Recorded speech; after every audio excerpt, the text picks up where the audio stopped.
We're going to turn now to new trouble for GM. It's adding nearly 1 million small cars to its ignition switch recall, which has been linked to at least a dozen deaths.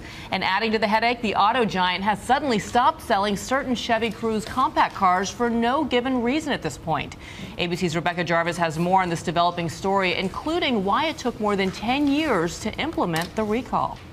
This morning, General Motors expanding its ignition switch recall to an additional 971,000 cars from newer model years, including 2008 to 2011, because the same faulty switches in older cars may have found their way into newer cars during repairs.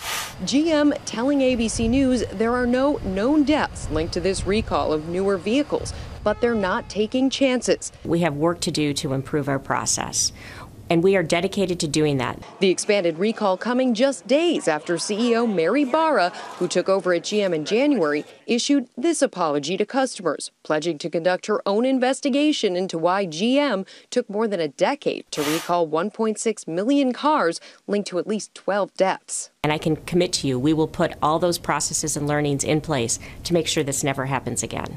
Separately, GM this morning also ordering its dealers to stop all sales of 2013 and 2014 Chevy Cruzes with 1.4 turbo engines, but declining to say why, only telling ABC News it's not an ignition issue.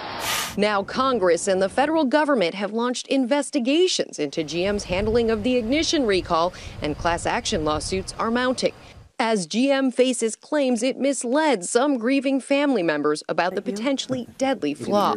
They only told us that they found nothing. Even though they are routine, clearly this stop sale of Chevy Cruzes comes at a bad time for General Motors. Although some experts say it's a sign GM has learned to deal with its problems faster. Dan, Bianna?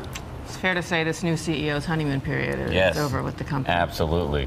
A tough one for GM, and our thanks to Rebecca Jarvis this morning.